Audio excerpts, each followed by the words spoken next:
things from the time of quarantine. So obviously we're in the middle of the pandemic right now.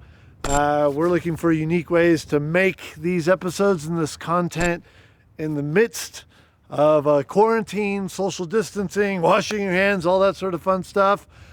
So I have two of my team guys, Mike and Butch, here that are here to help me. They've both been quarantining just like I have been with my family. But today's episode is about some pro tips. I'm going to show you how I do particular things in the midst of this quarantine, and we're going to feature some of those things with the pro tips of how to do the things that we do and how we film them with GoPros. So I've been doing a lot of things in this quarantine to keep myself busy. We have 3 kids at home that are being homeschooled. We get out and hike our dogs and do some snowboarding. On top of that, I've been doing a lot of training, doing ice baths. I actually have an old hot tub at home that I've filled up with cold water, and been doing some snowmobiling. Anyway, follow along with this episode as we show you a couple of those trick tips and things that we do out here in Park City, Utah.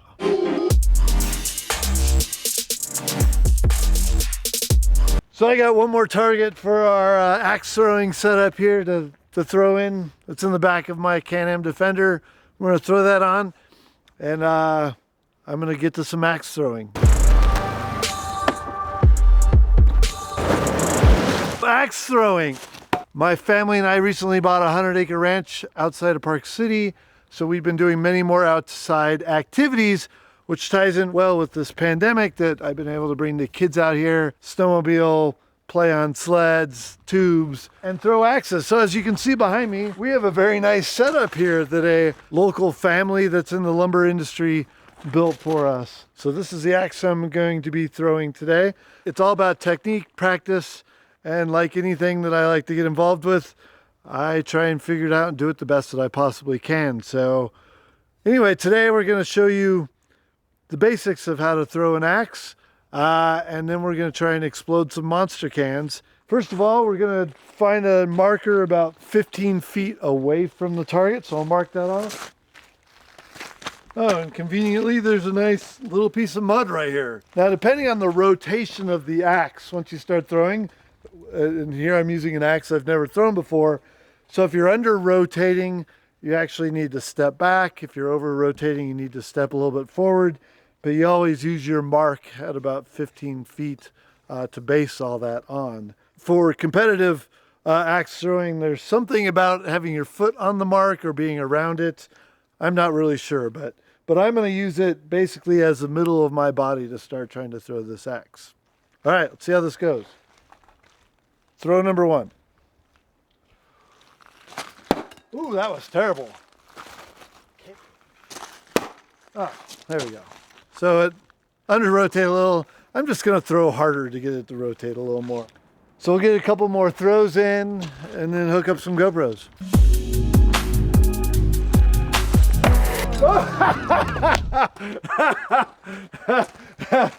That was unexpected. That was not planned whatsoever. Man, we gotta use a different piece of wood apparently.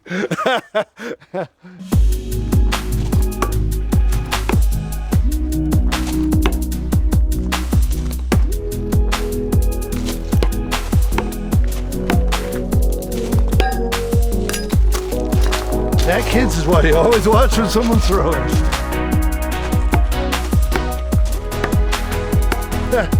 Right? All right, well now we just need to replace the bullseye with a monster can, make it a little more fun. All right, so here's our camera and drink setup for today. As you can see, we have a nice variety of monster drinks here, even included a couple coffee flavors. And as far as cameras go, we have 2 Hero 8s and a GoPro Max.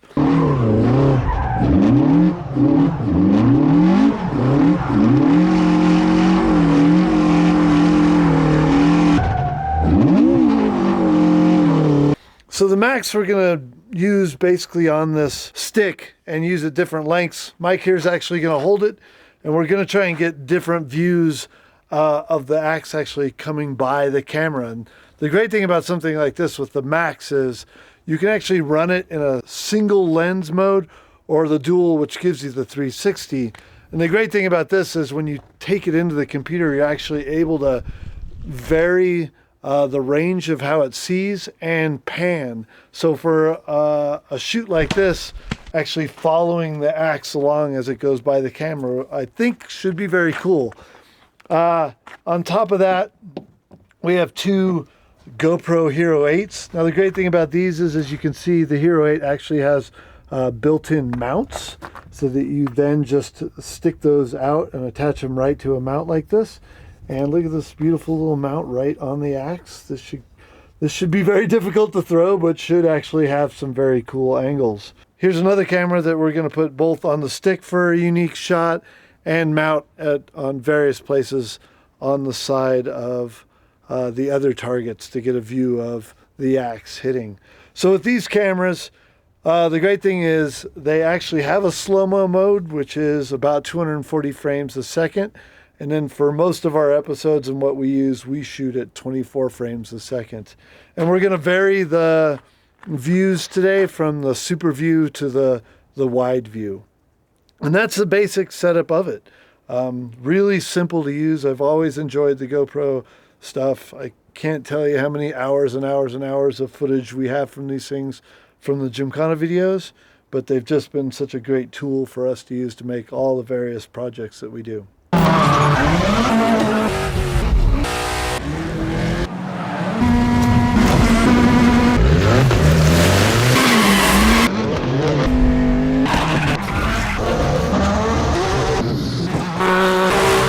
So let's go throw this beautiful axe and try and nail some cans.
I can't really get it much better than that.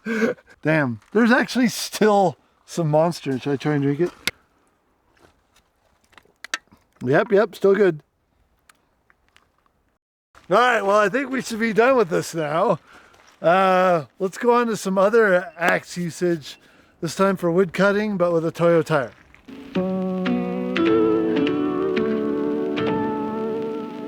All right, well, pro tip number 2 today is wood cutting, but wood cutting with a Toyo tire.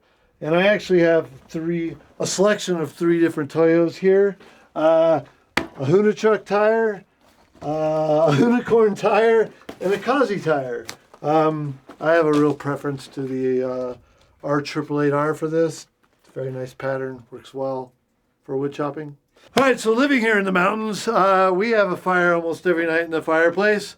So that means we need a lot of wood. So here's a lot of wood. So this is mostly, deadfall from here in this aspen forest. It dries out, it's chopped up into these pieces, but we need to split it so they can go in the fireplace. It just burns better that way.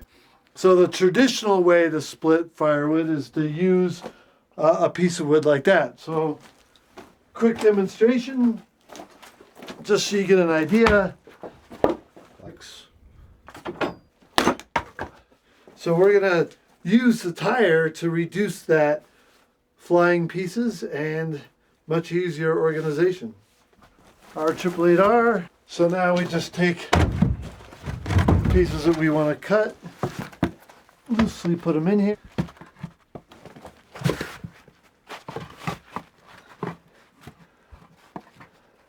So there we go. But as you see, they're all restricted basically inside the tire.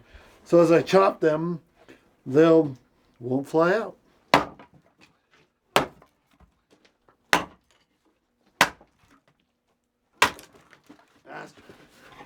It's all right, we'll just rotate it. Oddly enough, I learned this technique on YouTube while searching just the simplest, best ways to chop wood, and this came up. And I thought, well, that's perfect. I have plenty of destroyed tires around that we can use for this. These pieces are nicely cut. They haven't flown all over the place. And you can even take it, if it's a tight enough set of cuts, like this, and then roll it to the destination where we keep all the wood. Or carry it this way. So that's it. Let's do another stack and shoot it all slow-mo. 1, 2, 3, 4.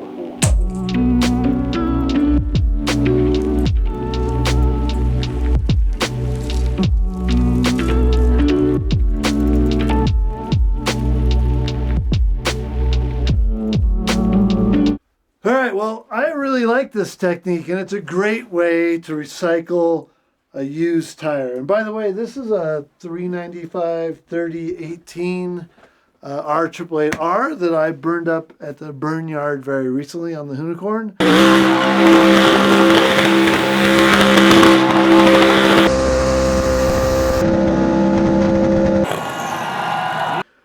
But to be able to recycle it and use it for a purpose like this is great. So that's it for this one. Let's move on to my next pro tip, which is snowmobiling in the backcountry with a turbo. All right, well, my last pro tip for quarantine today is backcountry snowmobiling. Now, why do I call this out? Well, it actually has a lot to do with the quarantine because a lot of people are kind of confused with the stay-at-home order. So I actually have the information in my phone, and I'll read it. Summit County, which is where I live, issued a stay-at-home order on Wednesday, which goes into effect on Friday and lasts until at least May 1st. Residents are barred from traveling unless they're doing an essential activity, which includes obtaining necessary supplies, working, or enjoying the outdoors while maintaining social distance. So, I've been out, hiking the snowboard, hiking my dogs, playing with my kids out in the fields here with the snowmobiles. To me, backcountry snowmobiling is one of the funnest ways to get out and do winter activities. And personally, I prefer the Ski-Doo Turbo. So this is a Ski-Doo Summit X 850 E-Tech Turbo. And I've put a lot of time on it this winter and I've really enjoyed it. I want to give you a couple trick tips about how to actually film with some GoPros on it. And by the way, the one sitting behind here too is a Ski-Doo Summit X non-turbo with the Expert package. That one also is an excellent backcountry snowmobile. What I'd like to cover is GoPro really does make it a great way to capture riding out in the backcountry. And so I have a couple different ways that I do that. So there's some helmet mounts that I'll show you. But one of the coolest mounts that I think that exists is this GoPro Max, but on this carbon fiber tube, and we mount it here on the front of the sled. If you take a look at this now, my front bumper is actually broken, which is kind of a problem, but you can see how we have this set up to mount this pole. So we have a bolt that goes through with a wing nut that sits right here. And the footage from this, and the way that this camera works, is it basically deletes out the mount. So you get this great shot that looks like a drone just floating in front of the snowmobile. So we have some great shots of how this looks from Carl Kuster's place that we shot about a year ago. And also some shots of climbing up a little gully at Island Park this year. So let's roll those clips.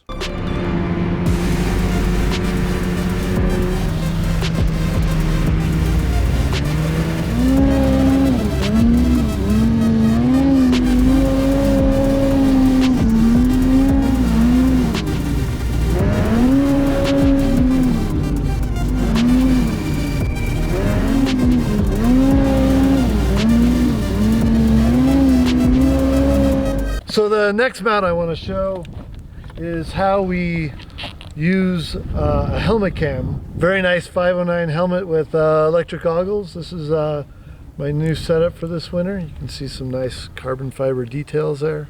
So what we do is I use a simple GoPro mount here on the side, and I have several different mounts that go into that.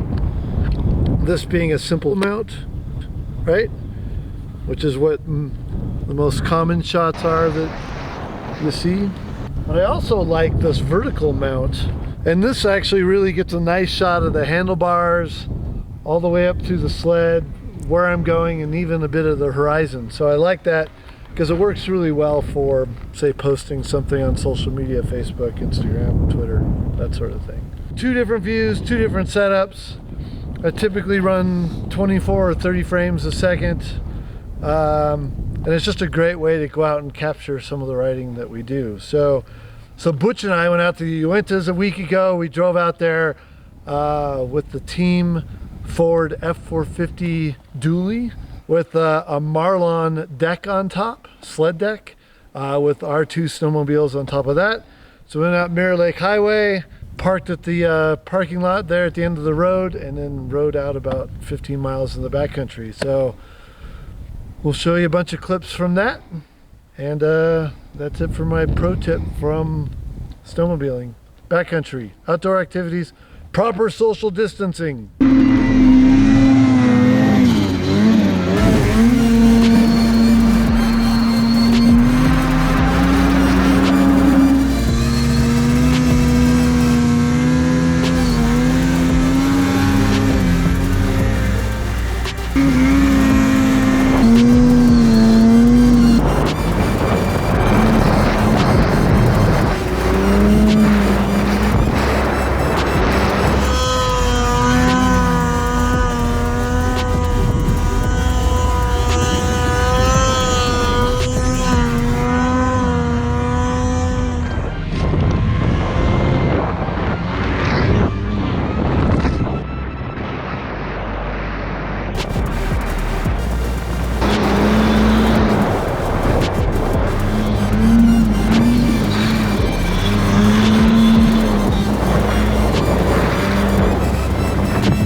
That's it. Hope you enjoyed these tips. If you have more tips for me that you think I could use here at my ranch, comment below. I'm always looking for new stuff to do on my ranch, toys to play with, that sort of thing. Wash your hands, proper social distancing, quarantine, all that. Be safe. Let's get through this. Thanks for watching. Booyah.